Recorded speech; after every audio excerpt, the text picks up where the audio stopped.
Welcome back to the channel, folks. Man, I am just wore out.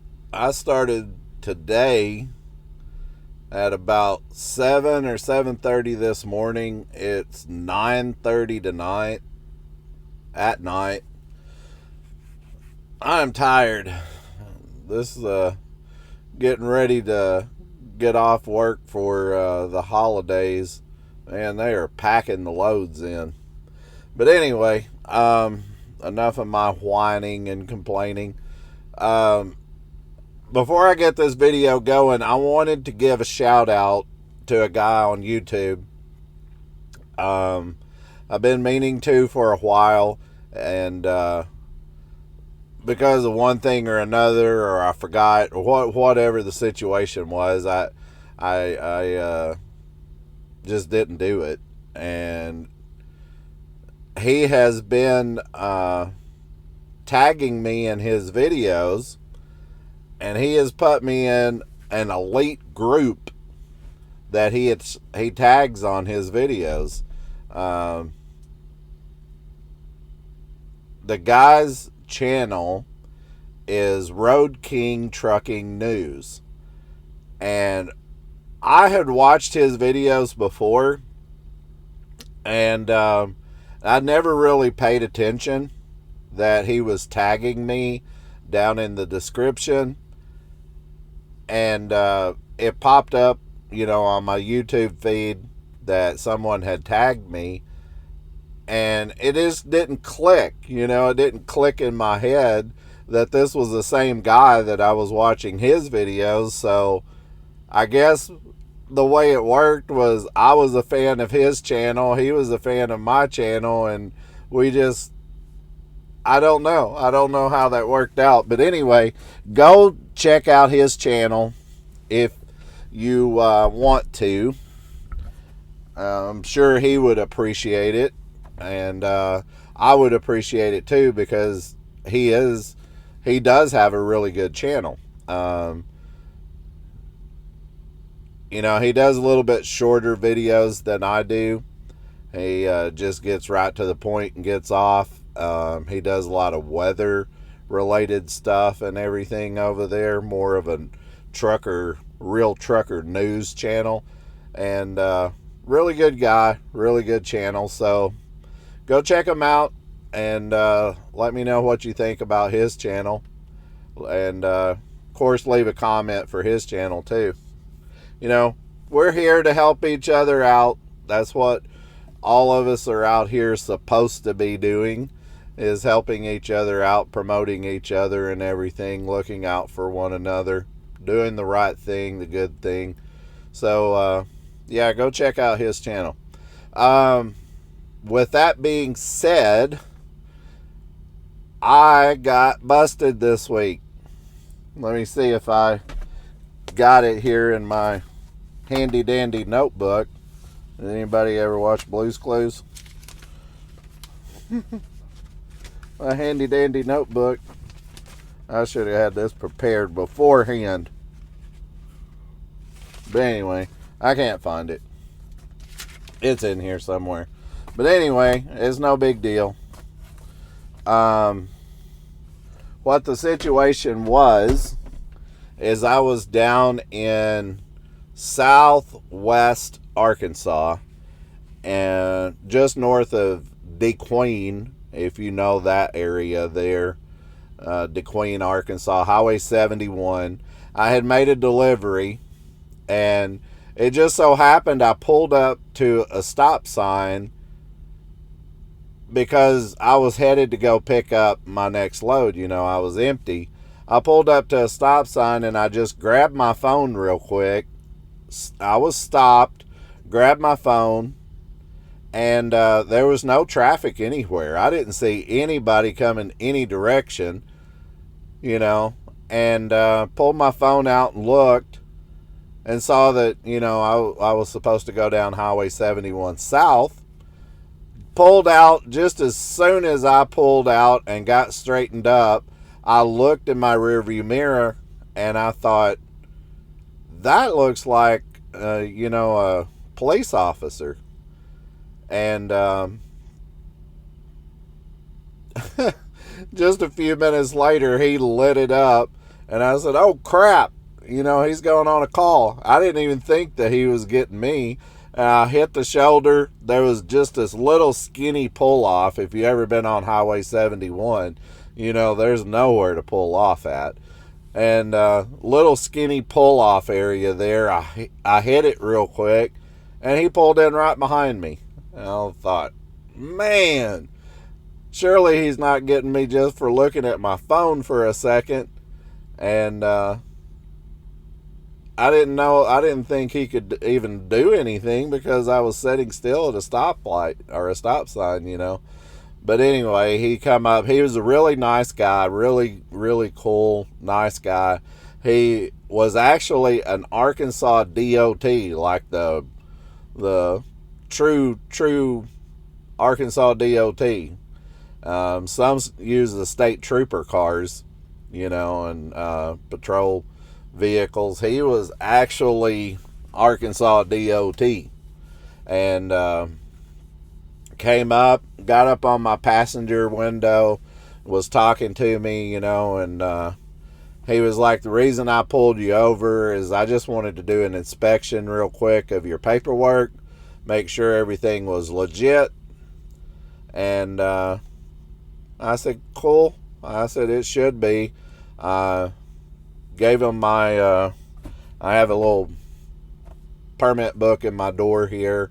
Gave him that, my license, BOL, all of that stuff. And he was like, I'm going to go back to the car, check you out, and I'll be back. He came back, gave me a clean inspection, no write-ups. Awesome.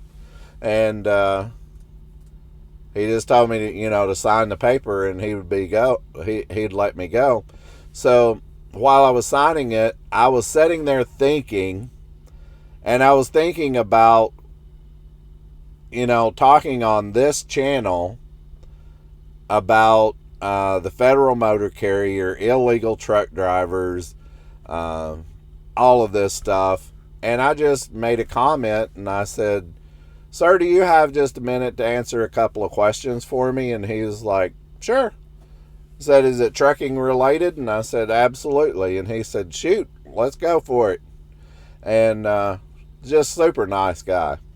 And I was talking, or I was asking him about, the truck driver I saw down in Georgia that his DOT number came back as invalid when I ran it.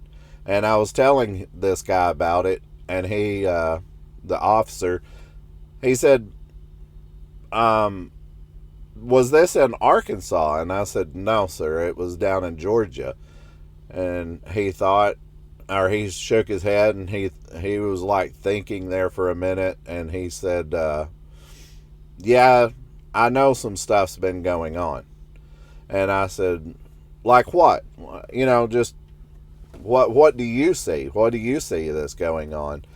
And he said, "The areas that I see the most problems with is Chicago and California." And I said, "That doesn't surprise me at all." And I said, well, what kind of issues do you see? What problems are you seeing? And he was saying, like, they don't speak English. And he has a friend that doesn't work, for the DOT or the state police or anything. He said he's just a personal friend that speaks Spanish. And he said, I call him all the time when I pull somebody over or there's an incident or something. And I call my friend to translate. And I thought, well, I understand. I was sitting there listening to him. And I said, that is a violation. And he was like, oh, yeah, I know. And I said, I don't remember it right off of the top of my head, but I have posted it on my channel before. And he said, your channel? And I said, oh, I do a YouTube channel, trucking and politics. That's what I do. And I've brought this stuff up before. And he said, interesting. That's very interesting. So he said, you have personal knowledge and you've seen this stuff? And I said, I think we all have. All of us as truck drivers, we've seen it. And he said, yeah, the guys from Chicago are really bold about it. And they just, a lot of them don't even try. They don't even try to speak English. They don't try to have a translator. They don't have, anything to try to communicate with us whatsoever. And I write them up. And I said, you shut them down? And he said, no, it's not a shutdown. It's a write-up. Like with you here doing this paperwork inspection, I will notate that code that you're talking about, because you are supposed to read, write, and understand English in order to perform your job. And if they can't do that, it is a write-up. And he said, if they get so many points, there you go. And I thought, wow. And I said, well, why don't you just shut them down? If I had a tire that had broke the bead off of the wheel and it was just flopping on the wheel, that would be a shutdown because it's a safety hazard. And he said, well, I understand what you're saying, but it's not really a safety thing. I guess really it is, but it's not.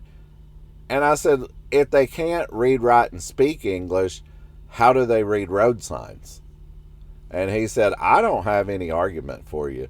And if it was left up to me, this is what he said, if it was left up to me, I would shut them down. I would write them up, shut them down, and tell somebody to figure out what to do. Here's the thing. I have a supervisor, and my supervisor has a supervisor. We're not allowed to shut them down. We're only allowed to write them up. And he kind of alluded to the thing. He didn't just come out and say it, but he said, I think things might be changing about that. There you go. That might be a thing, So if somebody that's in trucking that can't read, write, and speak English, they might be starting to get a little worried after the first of the year. What's coming up in January. So there you go. And anyway, we were talking about other stuff and everything, and he said, oh, by the way, from California, on these guys' license, they don't have any first and last name on there. It just has, California driver's license, Class A CDL, with no name. And I have brought that up to my supervisor and said, how do I know that this is this guy? And I said, I have never heard of that. That one's new to me. I haven't heard that. So they're giving license in California with no first and last name on the license. And he said, correct. It's just a license. There you go. And I said, how can they even legally do that? Because you've got to have, your personal information on your license. And he said, it's California. Here's the thing about that. Now, correct me if I'm wrong, but I think that I'm right about this. I don't think the state on that particular kind of thing, I don't think the state can override federal law. Now, there's some things about the states that can override certain federal things. But we, as truckers in the trucking industry, we are regulated by the federal government. Now, there are state laws, of course, that we have to abide by, and state IFTA, which actually are tags, getting our tags through the state, and following IFTA rules and everything with that. It kind of blends together, you know what I'm saying? It's a mesh of state and federal law and rules and everything. But how can they give you a Class A CDL that is issued by the state but is regulated by the federal government, and it doesn't even have your name on it? That blows my mind. And I'm still spinning that in my head thinking, how is that even legal? And how are they getting by with that? I don't get that at all. And California is crazy with their laws and rules and everything. And they're just letting these guys run around with a license with no name on it. I don't know about that one. I don't know. But, the other thing about that we were talking about, it was the clearinghouse. This drug clearinghouse thing. It's coming up. They're estimating that it is going to downgrade 177,000 truck drivers. CDLs is going to downgrade them to regular driver's license because either they haven't entered into the clearinghouse, the drug clearinghouse, drug and alcohol clearinghouse, I guess is what it is, and they they have had a failure maybe, or they haven't completed the SAP portion of it. Whatever it is, 177,000 drivers estimated are going to be brought down to, just a regular class, not even a class A, a regular driver's license. So there's that coming up also. And I have been reading that the Federal Motor Carrier is doing this push to vet brokers. Now, the way that it relates to this video here is a lot of brokerages, a lot of people that work in brokerages are either not based in the United States, they're working through call centers in other countries, or they could be here illegally. I can't tell you how many times, I used to book my own loads as an owner-operator, and I can't tell you how many times I have called a broker up, and their English is so bad, so horrible, that I couldn't even understand what information they were giving me about the load. A lot of times the loads are just wrong. That happened to me last week with this company here. I was supposed to pick up in Monroe, Louisiana.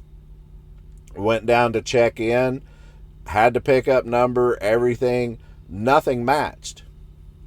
Nothing was there. I even was talking to the on-site manager there at that pickup place. He wanted me to come into the office and give all the information I had. And he said, how do you have all of this and our address and everything? Because this isn't right. He started calling around, talking to other people in his company, and they actually found the load but it wasn't picking up in Monroe, Louisiana. It was picking up in Little Rock, Arkansas, and it was a totally different material. It wasn't even something that they dealt with in Monroe. Their office in Little Rock dealt with totally different materials. And he made the comment, the guy down in Louisiana, the manager down there, he said, these brokers, he said, I wouldn't doubt it's one of these foreigners. And I said, what do you mean by that? He said, they do some sneaky stuff, man. He said, I've heard about them before, and I don't like this thing that these brokers are doing. Because how are they getting into our system and finding this? And I said, well, what are you talking about? And he said the guy that he had just talked to, about this load, they hadn't even entered it into their system yet. And he said, how did this broker even find out about this load? The product hasn't even been delivered to Little Rock to even be sorted. It's like they're getting into our computers and they're finding these load numbers and they're posting them. And he said, this is not even a broker that we normally work with. A lot of shady stuff going on, folks. So the federal motor carriers, they're doing this broker blitz kind of thing to start checking credentials and everything of brokers. I really think, I get a lot of flack on it sometimes from this channel, but I really think after the first of the year, we're going to see some big changes. I really do. I mean, that's not just wishful thinking. I really think that they are going to start getting in there and digging and finding all of these discrepancies and finding out what's going on with all of this stuff. That still blows my mind about the California driver's license without their name on it. How can that even be a thing? How can you have a driver's license without your name on it? And how are these brokers finding out these numbers for the loads? And the people they don't even have the loads ready yet. I mean, there's a lot of illegal, shady stuff going on, and a lot of it is coming from, I think illegals. I mean, they're just blatantly breaking the law, and they don't care. One other thing that I was wanting to leave you guys with, I'm going to go ahead and cut this video here after this comment, but have you ever heard of a ghost co-driver? Have you ever heard of that? That's something I found out about this week from a friend of mine. I was talking to him, and I said, there's this company out of Chicago that I was talking to. I should have recorded it, and maybe I'll call them back and record it. How about that? But they were telling me whenever a driver of theirs runs out of hours, what they do is they reset your log and they give you fresh hours. And my friend I was talking to, he said, oh yeah, it's called a ghost co-driver. And I said, what is that? What does that mean? He said, all you have to do is pull over, log out, the company logs you in with another driver's name that's not you. There you go. There's your fresh hours, and you're running like a team in a way. You have a ghost co-driver, and you keep rolling. And it clicked in my head, and I thought, that's how they're doing this in California, and they're giving the license with no name on it. because you don't know which person is logged into the computer. Huh. Pretty smart. Pretty smart. Pretty sneaky. But I don't think it's legal. I don't think it's legal. And I think it's only a matter of time before all of this stuff gets exposed. But wait, we're exposing it right now with trucking and politics. Yeah, you can call me a narc, you can call me whatever you want to call me, I don't care. This crap needs to end. We need to do things the legal way in the United States. If you can't read, write, and speak English, if you're driving around with a license without your name on it, if you're driving the truck with a ghost co-driver, it's time you get out of trucking. That's my opinion. What's yours? Anyway, I'm going to get off here.